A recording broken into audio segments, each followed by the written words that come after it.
এখন আপনারা দেশের অবস্থা জানেন। 10 মাস আগে বাংলাদেশে এক অভূতপূর্ব গণ অভ্যুত্থান সংঘটিত হয়েছে, ছাত্র শ্রমিক জনতার গণ অভ্যুত্থান। দীর্ঘ 16 বছরের আওয়ামী ফ্যাসিবাদী দুঃশাসনের বিরুদ্ধে এই গণ অভ্যুত্থানে 1,500-এর উপর ছাত্র শ্রমিক জনতা আত্মাহুতি দিয়েছে, শহীদ হয়েছে। 20,000-এর মতো মানুষ তারা পঙ্গুত্ব বরণ করেছে, আহত হয়েছে, এবং হাজার হাজার মানুষ তারা নির্যাতন নিপীড়ন ভোগ করেছে। সর্বোপরি এই আত্মত্যাগের বিনিময়ে আমরা একটা গণতন্ত্রের উত্তরণের পথে যাত্রা করার লক্ষ্যে আমরা অগ্রসর হচ্ছি। কিন্তু আপনারা জানেন, আমাদের এই গণ অভ্যুত্থানের আগে যে গণ আন্দোলন, কোটা সংস্কারের আন্দোলন, যেটা পরবর্তীকালে বৈষম্য বিরোধী ছাত্র আন্দোলনের প্ল্যাটফর্মে বৈষম্য মুক্ত সমাজ, বৈষম্যহীন সমাজ প্রতিষ্ঠার যে আকাঙ্ক্ষা, সেই আকাঙ্ক্ষার প্রত্যয়ে সমস্ত স্তরের শ্রেণী পেশার মানুষ, ছাত্র, শ্রমিক, নারী, শিক্ষক, সাংবাদিক, আইনজীবী, বুদ্ধিজীবী সহ রাজনৈতিক নেতাকর্মী যারা সমবেত হয়েছিল এই গণ অভ্যুত্থানে, জীবন বাজি রেখে লড়াই করেছিল। আকাঙ্ক্ষা ছিল যে বৈষম্যহীন সমাজ প্রতিষ্ঠার পথে আমরা অগ্রসর হব, ফ্যাসিবাদী দুঃশাসন যাতে পুনরায় ফিরে আসতে না পারে সেই ধরনের একটি ব্যবস্থা দিকে আমরা অগ্রসর হব।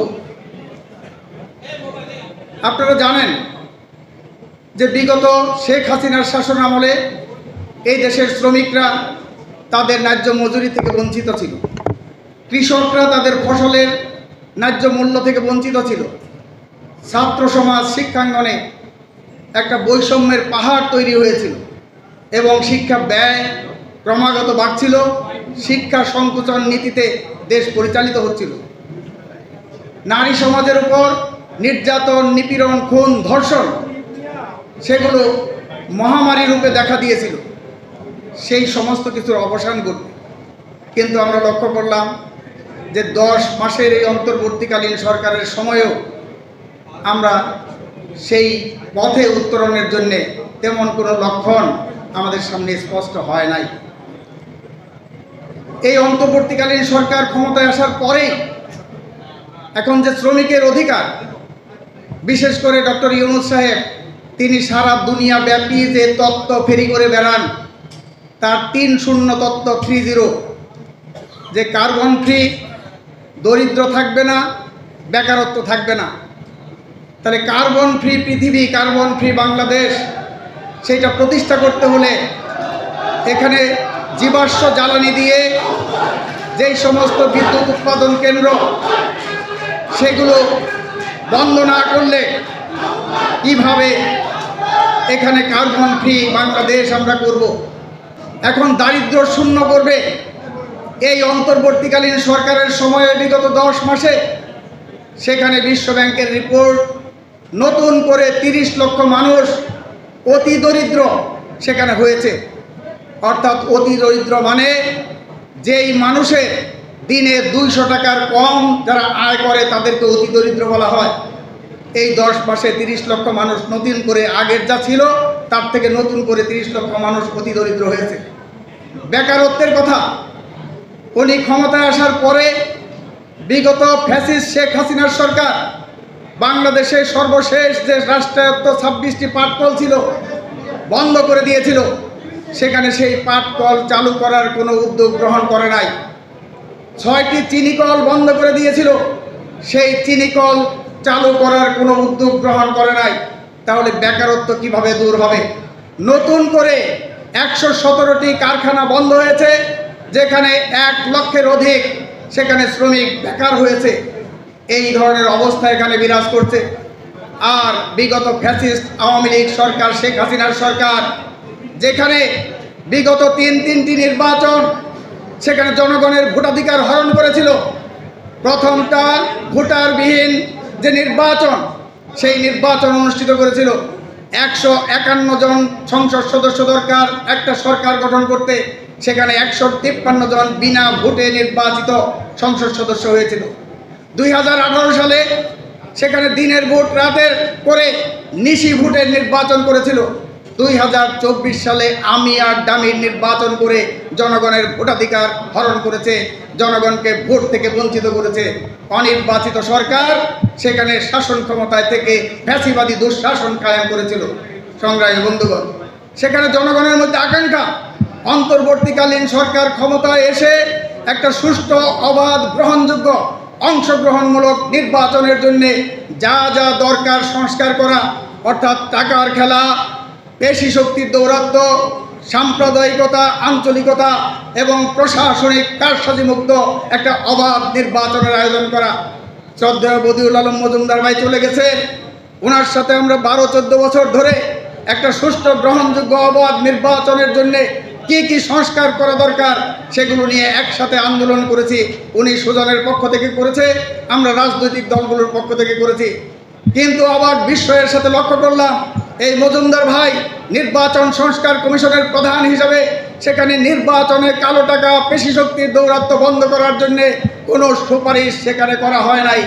উপরন্তু যেখানে 10 লক্ষ টাকা নির্বাচনী ব্যয় ছিল, সেখানে 50 লক্ষ টাকা নির্বাচনের ব্যয় সীমা নির্ধারণ করার জন্য সেখানে প্রস্তাব করা হয়েছে। কাজে এই সংস্কার কমিশনের মধ্য দিয়ে কার সংস্কার, কিসের সংস্কার, কাদের জন্য নির্বাচন, গরিবের জন্য নির্বাচন না ধনীদের জন্য নির্বাচন, সেই ধরনের আয়োজন করার জন্য তারা সংস্কার কমিশন, ঐক্যমত্য কমিশনের যে বৈঠক সেগুলোর মধ্য দিয়ে সময় ক্ষেপণ করছে। আমরা বারবার বলেছি সংস্কার আমরা চাই। রাষ্ট্র শাসন ব্যবস্থায়, প্রশাসনে দুর্নীতি, দুঃশাসন, লুটপাট, ঋণ খেলাপি, ব্যাংক ডাকাত, সেগুলোর হাত থেকে দেশবাসীকে মুক্ত করতে হলে সেইগুলো প্রয়োজনীয় সংস্কার করতে হবে। সুষ্ঠু নির্বাচনের জন্য প্রয়োজনীয় সংস্কার করতে হবে। কিন্তু সংস্কারের মধ্যে নিয়ে এসছে সংবিধান সংস্কার করবে।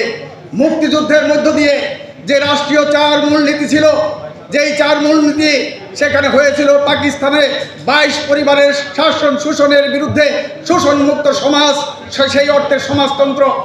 এখানে ধর্মভিত্তিক পাকিস্তান জাতীয়তাবাদ, তার বিপরীতে এখানে ভাষা ভিত্তিক বাঙালি জাতীয়তাবাদের ভিত্তিতে সেখানে বাংলাদেশের স্বাধীনতা সংগ্রাম সেখানে শুরু হয়েছিল।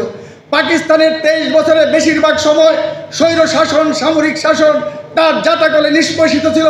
সেখানে স্বৈরতান্ত্রিক শাসনের অবসান ঘটিয়ে গণতান্ত্রিক শাসন প্রতিষ্ঠার জন্য লড়াই করেছিল এবং সেখানে বলা হয়েছিল যে ধর্মভিত্তিক পাকিস্তান রাষ্ট্র, সেই রাষ্ট্রের পরিবর্তে একটা সেকুলার ধর্মনিরপেক্ষ গণতান্ত্রিক রাষ্ট্র হবে।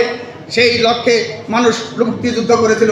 মুক্তিযুদ্ধের পরে যে সংবিধান হয়েছিল 72 সালে, সেই সংবিধানে রাষ্ট্রীয় 4 মূলনীতি হিসাবে গণতন্ত্র, সমাজতন্ত্র, ধর্মনিরপেক্ষতা, জাতীয়তাবাদ সেটা যুক্ত হয়েছিল। আজকে সেই রাষ্ট্রীয় 4 মূলনীতি সেটাকে প্রতিস্থাপন করার জন্য ষড়যন্ত্র চলছে। ঐক্যমত্য কমিশনে সেখানে আলোচনা হচ্ছে। আমরা আমাদের পার্টির পক্ষ থেকে এবং গণতন্ত্র মনা, প্রগতি মনা, মুক্তিযুদ্ধের প্রকৃত চেতনায় যারা বিশ্বাসী সেই সমস্ত জনগণকে, রাজনৈতিক নেতাকর্মীদেরকে আহ্বান জানাবো, এই সকল মুক্তিযুদ্ধের চেতনা বিরোধী যে ষড়যন্ত্র, সেই ষড়যন্ত্রের বিরুদ্ধে ঐক্যবদ্ধভাবে লড়াই করার জন্যে। মুক্তিযুদ্ধ ছিল জনযুদ্ধ, আওয়ামী লীগ সেটাকে দলীয়করণ করা হয়েছে, আর এখন সেটাকে, সেই মুক্তিযুদ্ধকে আওয়ামী যুদ্ধ বলে বয়ান তৈরি করা হচ্ছে। সংবিধান সেটা 72 সনে মুক্তিযুদ্ধের মধ্য দিয়ে প্রণীত হয়েছিল, সেটাকে মুজিববাদী সংবিধান বলে কবরে পাঠানোর জন্যে তারা ষড়যন্ত্রকে, এই ষড়যন্ত্র এবং চক্রান্তের বিরুদ্ধে ঐক্যবদ্ধভাবে লড়াই করবে। গণতন্ত্র, কল্যাণ রাষ্ট্র প্রতিষ্ঠার যে অঙ্গীকার নিয়ে নাগরিক ঐক্য যাত্রা শুরু করেছে, সেই যাত্রা অব্যাহত থাকবে। আগামী দিনের গণতান্ত্রিক লড়াইয়ে একসাথে কাঁধে কাঁধ মিলিয়ে লড়াই করব, সেই অঙ্গীকার করে, সেই আহ্বান জানিয়ে, সবাইকে ধন্যবাদ জানিয়ে, আবারও নাগরিক ঐক্যের সফলতা কামনা করে সবাইকে বিপ্লবী শুভেচ্ছা জানিয়ে আমার কথা শেষ করছি। সবাইকে ধন্যবাদ।